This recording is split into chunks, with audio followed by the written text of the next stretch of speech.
Have you ever wondered if a nation has a soul, a single core purpose that defines its very existence? Swamiji argues that every nation is born with a unique mission, and for India, that mission is an unchangeable and eternal influx of spirituality.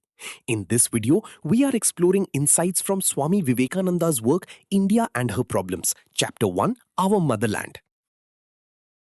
It starts with a fundamental question. Does a nation have one most important purpose? If it does, what is it? Understanding this is the key to unlocking the identity of a civilization that has survived for thousands of years.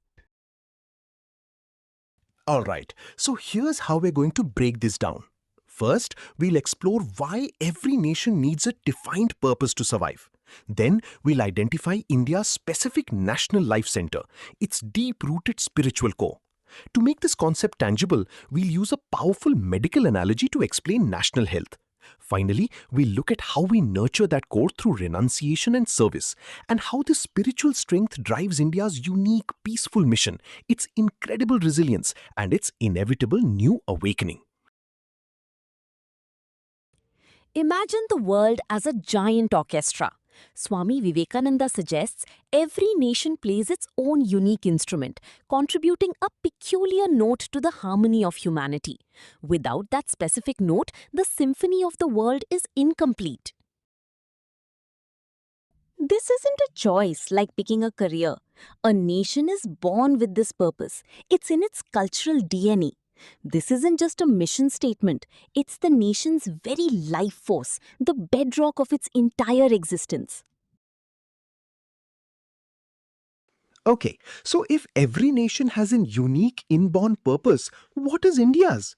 Swami Vivekananda calls it the National Life Center.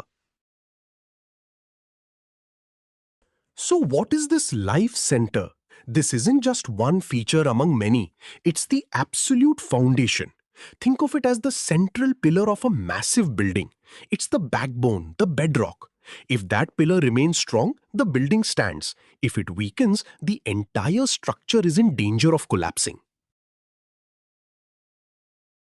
The concept becomes clear through comparison. In some nations like England, the vitality is political power and commerce. But for India, the backbone is something else entirely. It's religion and spirituality. Here, even politics and social reform only succeed when they serve that spiritual core. And here's the kicker. This isn't presented as a choice. The argument is that this spiritual focus is just an unchangeable fact for India, something forged over thousands of years. It's like a massive river. Think of the Ganga that has carved its path into the land. You can't just decide to divert it. Trying to do so would destroy the river itself.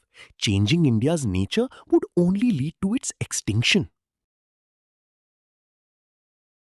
Now, to make this idea even more concrete, Swamiji uses this really powerful medical analogy.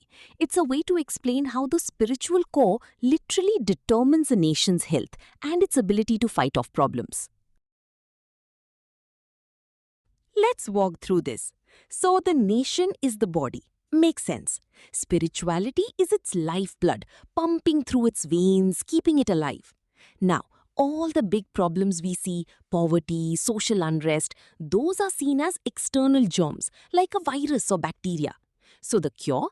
It's not about just fighting the symptoms. It's about getting to the root cause, purifying and strengthening that spiritual lifeblood. And this quote just hammers the point home. It's basically saying that a spiritually strong nation is like a person with a rock-solid immune system. External problems can't get a foothold. Real strength, real resilience, it all comes from within, from the health of that spiritual core. Okay, so if the cure is to strengthen the spiritual lifeblood, how is that actually done? What's the prescription for getting the nation healthy and vital again? The answer is twofold: renunciation and service. Renunciation is the mental detachment from worldly pleasures so that the heart remains focused on the divine. The idea is that by focusing the nation's energy on these internal ideals, on selflessness over materialism, on serving others rather than just oneself, the spiritual core gets stronger. And when that core is strong, the belief is that all the other problems, whether they are social or political, just start to take care of themselves. This ancient verse is really the philosophical heart of this entire worldview. Not by progeny, not by wealth, but by renunciation alone, immortality is reached. It's a direct challenge to a world that usually measures success by money, power, and what you leave behind.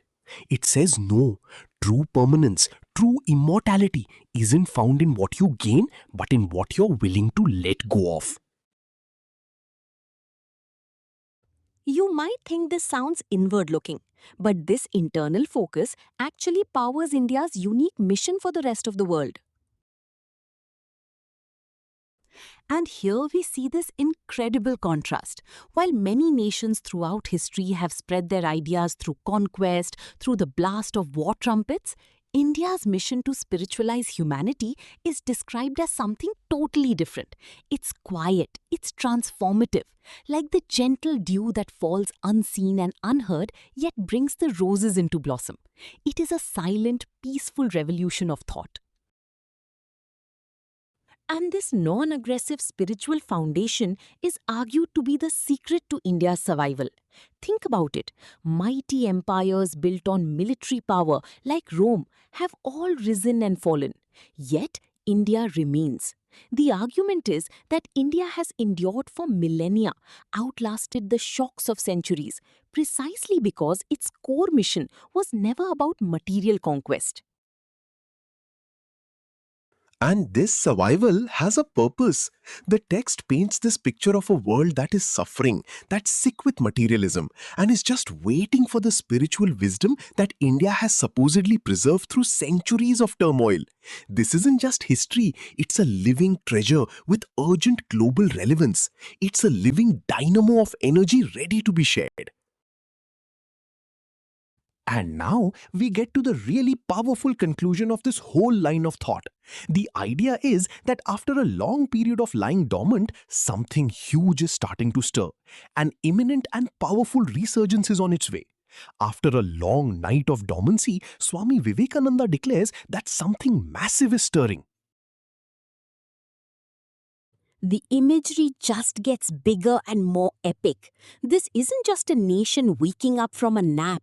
It's an infinite giant rising to its feet, ready to unleash its stored up potential on the world. And this awakening is described not as a gentle stream, but as an unstoppable tidal wave of spirituality, a force that's destined to roll over everything in its path, bringing new life to a world that's in decay. It's presented as a spiritual destiny that is already in motion. Which leaves us with a final, really important question for today. In a world facing massive challenges, from deep social divisions to an ecological crisis, can ancient ideals like renunciation and service actually offer practical solutions? Is a spiritual mission the antidote to global materialism? Or is it just a relic of a different age? What do you think?